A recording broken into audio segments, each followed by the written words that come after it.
మీ అందరికీ తెలిసిందే Mallareddy group of institutions అంటే దగ్గర దగ్గర 35 సంవత్సరాల నుంచి ఎడ్యుకేషన్ ఫీల్డ్లో ఉండడం జరుగుతుంది. అంటే 50,000 మంది students Malla Reddy group of institution చదువుతున్నారు ఈరోజు. దాంట్లో 2 మెడికల్ కాలేజెస్, 2 డెంటల్ కాలేజెస్ ఇక్కడ సూరారంలో, అదేవిధంగా మల్లారెడ్డి యూనివర్సిటీ ఇంజనీరింగ్ కాలేజెస్తోని అక్కడ మైసమ్మగూడెంలో 35 ఇయర్స్ నుంచి ఎడ్యుకేషన్ ఫీల్డ్లో ఉన్నారు. దీంట్లో దగ్గర దగ్గర 10,000 మందికి ఉద్యోగం చేస్తున్నారు మల్లారెడ్డి గ్రూప్ ఆఫ్ ఇన్స్టిట్యూషన్స్లో. అదేవిధంగా ప్రతి సంవత్సరం కూడా 5,000 మంది పిల్లలకి డిఫరెంట్ ఎంఎన్సీ కంపెనీస్లో, టాప్ ఎంఎన్సీ కంపెనీస్లో ప్లేస్మెంట్ చేయడం జరుగుతుంది. అంటే ఒక ఎగ్జాంపుల్గా చెప్తున్నాను నేను. అంటే ఉమెన్స్ ఇంజనీరింగ్ కాలేజ్లో దగ్గర దగ్గర 1000 మందికి 85%తో పాస్ అవుతూ వాళ్ళు ఎంఎన్సీ కంపెనీస్లో ఒక్కొక్కరికి 7-8 కంపెనీస్లో ప్లేస్మెంట్ కావడం జరుగుతుంది. సో అట్లా ఒక రెప్యూటెడ్ గ్రూప్ ఆఫ్ ఇన్స్టిట్యూషన్స్. అంటే ఇప్పుడు తెలంగాణలో కాదు, మొత్తం భారతదేశంలోనే బిగ్గెస్ట్ ఎడ్యుకేషనిస్ట్ ఈరోజు మల్లారెడ్డి గ్రూప్. ఎడ్యుకేషన్ సిస్టమ్ ఇట్లానే స్ట్రాంగ్ ఉంటుంది. ఏదంటే సిస్టంలో వెళ్ళాలి. మనం ఏ గవర్నమెంట్ అయినా సరే సిస్టంలో ఉండాలి. మనం వాళ్ళకి ఏదైనా మన మీద డౌట్ ఉంటే ఖచ్చితంగా వాళ్ళు మమ్మల్ని పిలవచ్చు, అడగొచ్చు, దాని క్లియరిటీ ఇస్తాం. కానీ ఇట్లాంటివి వచ్చి స్టూడెంట్స్కి రెచ్చగొట్టడం, లేకపోతే ఒక అంటే క్యాంపస్కి స్పాయిల్ చేయడం అది కరెక్ట్గా సార్. నామ్స్ ప్రకారం 500 రూపీస్ ఉండాలి, 10,000 అని చెప్పేసి పిల్లల్ని భయపెట్టిస్తున్నారని ఓన్లీ ఎగ్జామినేషన్ ఫీజు వరకే కలెక్ట్ చేస్తున్నారు, వేరేది ఏం కలెక్ట్ చేయలేదు. ఫెయిల్ అయిన స్టూడెంట్ రివాల్యుయేషన్ పెట్టుకుంటే పేపర్ తో సహా ఇవ్వాలి.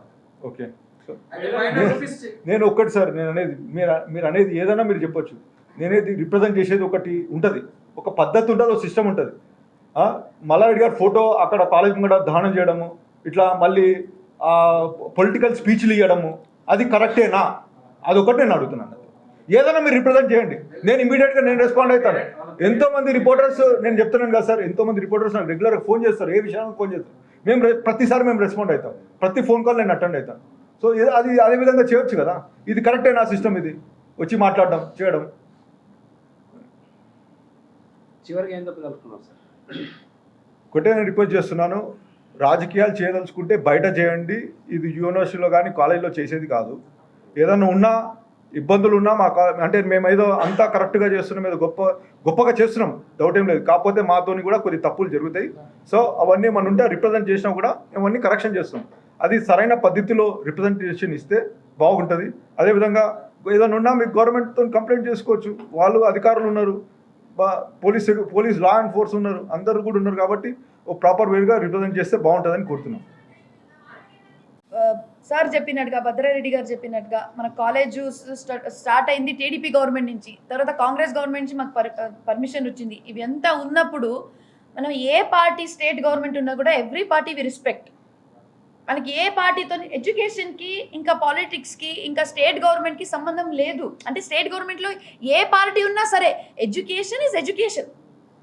అది ఇప్పుడు కూడా అట్లానే ఉంది, గతంలో కూడా అట్లానే ఉండే, ఇంకా తర్వాత కూడా ఇంకా మంచిగా అవుతుంది కానీ తగ్గదు. దానికి ఒక పొలిటికల్ పార్టీకి సంబంధం లేదు.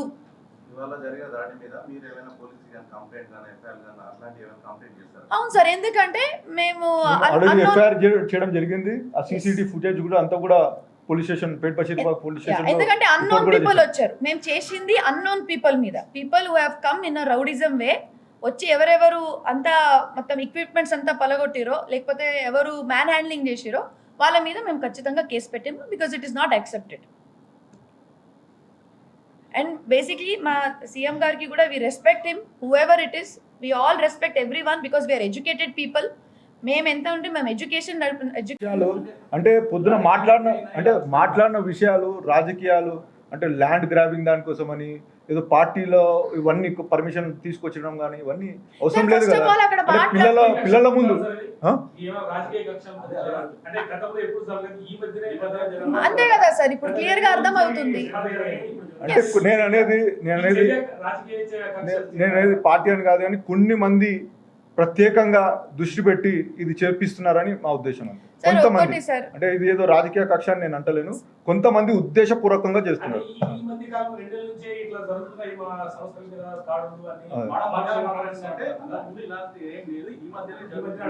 అవును, అదే చెప్తాను కదా. సార్ ఒకటి సార్ ఓటమి భరించలేకపోతున్నారు, మరి ఏమి ఉండొచ్చు, మరి మీరే కరెక్ట్ చెప్పాలా. ఎవరన్నా ల్యాండ్ గ్రాబింగ్ కానీ ఏది లేకుండా నోటికి వచ్చినట్టు వాగితే కరెక్ట్గా ఉండదు వాళ్ళకి కూడా. ఈ పిల్లల పేరెంట్స్ కు సరిగా స్పందించలేకపోవడం వల్లనే సార్ ఇప్పుడు పిల్లలు 70,000 పిల్లలు ఉన్నారు. కాల్ చేసినా కూడా రెస్పాండ్ కావట్లేదు. మీరు అదొకటే కాదు, మీరు 22 మంది అని మీరు చెప్తున్నారు, వాళ్ళు చెప్పిన దాంట్లో ఏంటంటే 60 మెంబర్స్ అని చెప్పారు. లేదు. లేదు సార్, లేదు సార్. మళ్ళీ ఫర్దర్ గా సప్లిమెంట్ పెట్టి మళ్ళీ పెట్టి క్లియర్ అయిపోవడం. ఎట్లుంటదంటే గ్రేడింగ్ ఉంటుంది.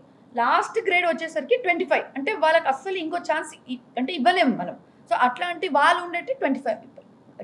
చదువు చెప్పాల్సిన చోట బౌన్సర్స్ పెట్టుకొని ఉంటున్నారు. బౌన్సర్స్ ఎందుకు కాలేజీలో సార్ ఫస్ట్ ఆఫ్ ఆల్ ఏంటంటే మన దగ్గర ఈవెంట్స్ జరుగుతుంటాయి సార్, బాగా ఈవెంట్స్, స్పోర్ట్స్ యాక్టివిటీస్ అట్లా జరుగుతున్నప్పుడు ఏదో ఒక సెలబ్రిటీ వస్తుంటారు, మన స్టూడెంట్సే లోలి చేస్తుంటారు సార్. ఒకటి కాదు రెండు కాదు sir, so many students. So కొంచెం ఒక డిసిప్లిన్ ఉండడానికి సరే ఒకవేళ మనం సెక్యూరిటీకి పెడతాం, కానీ ఇవాళ రేపు ఎట్లా ఉందంటే సెక్యూరిటీతో కూడా కంట్రోల్ కాలేంది సంస్థానం ఇది. సో వీ కీప్ అదేం బౌన్సర్స్ మన కోసం కాదు, అండ్ వాళ్ళేం స్టూడెంట్స్ హారం చేస్తే లేదు, వాళ్ళ స్టూడెంట్స్కి ప్రొటెక్ట్ చేస్తున్నారు. బౌన్సర్స్ ఉండడం తప్పు కాదండి, కానీ వాళ్ళ స్టూడెంట్స్కి ప్రొటెక్షన్ కోసం ఉన్నారు. రేపు ఏదైనా కాగల, రేపు కొట్లాటలు ఏదైనా అయితే మనకే బ్యాడ్ నేమ్ కదా. సో దట్స్ రీజన్ బౌన్సర్ పెట్టడం. అండ్ ఇంకోటి ఎక్కడ కూడా బౌన్సర్స్ పెడితే అది చెడు అని రూల్ లేదు. It is for their security, not for ours. Malla Reddy యూనివర్సిటీకి దాంట్లో చదువుతున్న స్టూడెంట్ కి మధ్యలో రాజకీయం ఎంటర్ అయిందని మీ భావన. మమ్మల్ని దాని డీటెయిల్ అడగొచ్చు, వీఆర్ ఆన్సర్ దే. బట్ ఇక్కడ వచ్చి వాళ్ళు ఏదో పాలిటికల్ అజెండా చేసి మల్లారెడ్డి గారు ఫోటో కాల్పిచ్చేసి this is not the right way. And ఇట్లాంటి డిటైన్ చేసేది ఒకటే యూనివర్సిటీ కాదండి, there are so many universities. ఒకవేళ స్పెసిఫిక్ గా ఇక్కడికే రావాలని ఎన్నో కాలేజీలు ఉన్నాయి కదా, మరి అక్కడ కూడా ఆయనకి అంత స్టూడెంట్స్ మీద చాలా ఆయనకి ఇది ఉంటే, ఒకవేళ స్టూడెంట్స్ గురించి ఆయనకి అంటే ఇంత ప్రేమ కేరింగ్ అట్లాంటి ఫీలింగ్ ఉంటే you should go to other. ఎక్కడెక్కడ డిటైన్ చేస్తున్నారో అన్ని దగ్గర పోయి ఇట్లాంటి అంటే ఈ సిచ్యువేషన్ ఈరోజు ఏం జరిగిందో ఆ విషయం చేయమని. ఇట్లా కాదు, ఏదున్నా కూడా పాలిటికల్కి ఎడ్యుకేషన్కి సంబంధం లేదు. మేమేం తప్పు చేస్తలేము. We are educationist, we are giving education. మేము ఎడ్యుకేషన్ ఇస్తున్నాము, అది తప్ప. వీఆర్ గివింగ్ హాస్పిటల్ సర్వీస్, అది తప్ప. And we are giving so much of అంటే ఒక job opportunities to so many faculty. ఇంకా మన స్టూడెంట్స్ కూడా మంచి డిగ్రీ తీసుకొని బయటికి వెళ్ళి యుఎస్కి వెళ్ళి వేరే దదేశాలకు వెళ్ళి మన దేశాల్లో కూడా మంచి పెద్ద ఎత్తున పొజిషన్స్ లో ఉన్నారు. ఎక్కడ చూసినా మన స్టూడెంట్స్ ఉన్నారు. ఇంకా వాళ్ళు ప్రౌడ్ గా చెప్పుకుంటున్నారు that we belong to Malla Reddy university or Malla Reddy group of institutions, Malla Reddy health city. అది మనకు proud moment. We are doing nothing wrong. వాళ్ళు ఏదైనా అనుకొని ఏదైనా ఉందో అదే పాలసీ మన మల్లారెడ్డిలో ఉన్నాయి. మన ఫ్యాకల్టీ గురించి కానీ అంత పర్ఫెక్ట్గా ఉంది. ఏదైనా వచ్చి ఒక ఒక సిస్టమ్ నడుస్తున్నప్పుడు యూనివర్సిటీలో వచ్చి స్టూడెంట్స్ని రెచ్చగొట్టడం కరెక్ట్ కాదు.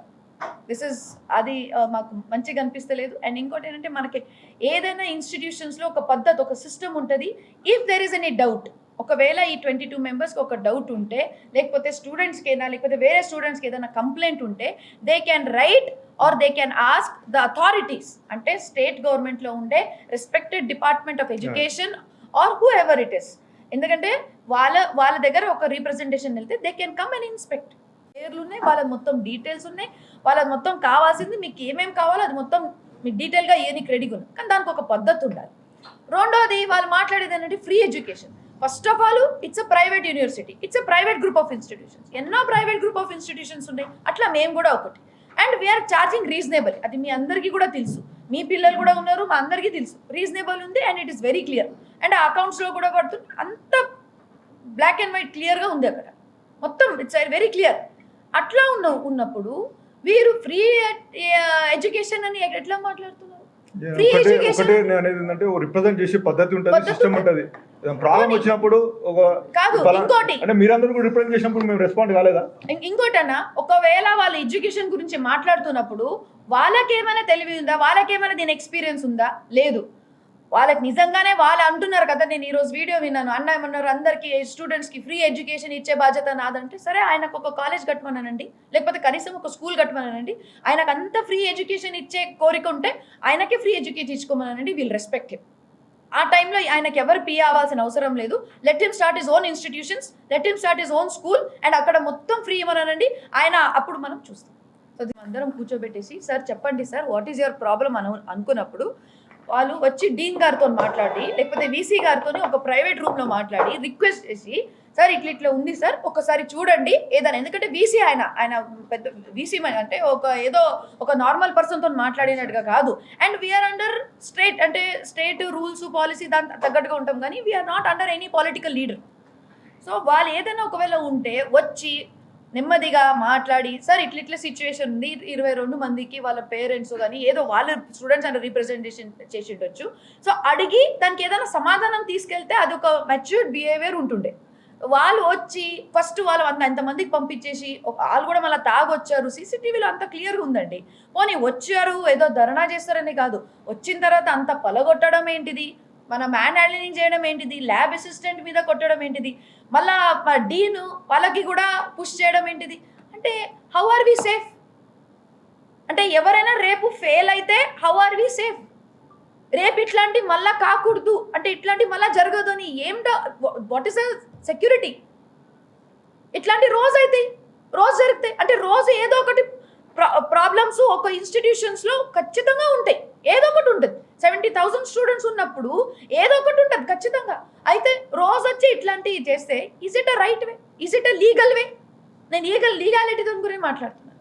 మళ్ళీ వచ్చి ఏమంటారు వాళ్ళు 22 మంది ఉందంటారు, ఎవరేమో 700 మేము అందరికీ కాల్ చేయడం అంటే నిన్ననే లిస్ట్ రెడీ అయింది. సో ఈరోజు వాళ్ళు కాల్ చేసి చెప్దాం పిలుద్దాం అనుకునే లోపట బేసిక్లీ ఎక్కడ ఏదైనా స్టూడెంట్కి ఇప్పుడు వీళ్ళు కూడా ఏం చేస్తారు, ఇప్పుడు ఎవరు ఈరోజు అంతా ఇది రౌడిజం చేయడానికి వచ్చారో వీళ్ళందరూ గ్యాంగ్ అంతా స్టూడెంట్స్తోని ఒక వీక్ పాయింట్గా పట్టుకొని వాళ్ళతో మాట్లాడి ఇట్లా ఏదైనా ఒక నెగిటివిటీ బయటికి రావాలని దాని మీద ఫోకస్ చేసేసి దీనికి ఒక బ్యాడ్ పేరు తీసుకురావాలని ప్రయత్నిస్తున్నారు. కానీ నిన్ననే లిస్ట్ రెడీ అయింది, ఈరోజు అందరికీ ఫోన్ పోయేది, దాంట్లో వాళ్ళు వచ్చారు, వాళ్ళకి ఎట్లా ఇన్ఫర్మేషన్ వెళ్తుందో అది వాళ్ళకే తెలుసు. అంటే మేము ఇక్కడ సిఐడి పనులు అయితే చేసుకుంటూ కూర్చోలేము. రమేష్ గారు ఒకటి అంటున్నాను, రిప్రజెంట్ చేసే విధానం ఉంటుంది, ఏదైనా ఒకటి పద్ధతి ఉంటుంది, సిస్టమ్ ఉంటుంది. ఇట్లా కాదు కదా 100 మందిని పంపించి చేయడం కరెక్ట్ అంటావా? కాదు సార్, స్టార్టింగే జాయిన్ అయ్యేటప్పుడు హ్యాండ్ బుక్ ఇస్తాం. అండ్ సెమిస్టర్ 1లో ఈ ఎగ్జామ్స్ ఉంటాయి, సెమిస్టర్ 2లో ఎగ్జామ్స్ ఉంటాయి. సో ఈ ఎగ్జామ్స్ క్లియర్ అయిన తర్వాత ఈ ఎగ్జామ్స్ రాయాలని వాళ్ళకి క్లియర్గా ఇన్స్ట్రక్షన్స్ ఉంటాయి. అంటే నువ్వు ఫస్ట్ ఇయర్ ఎగ్జామ్ క్లియర్ కాకుండా నువ్వు ఫైనల్ ఇయర్ వెళ్ళిపోతామని ఎట్లా? అంటే అందరినీ పాస్ చేసేయాలా? నువ్వు చెప్పు రమేష్, అందరినీ పాస్ చేసేస్తే ఇంకా మరి మేము యూనివర్సిటీ పెట్టేది ఎందుకు, ఇంకా ఎందుకు చేసేది ఎందుకు? ఇంకా ఇంట్లో నుంచే అందరినీ పాస్ చేసి సర్టిఫికేట్ ఇచ్చి పంపిస్తాం.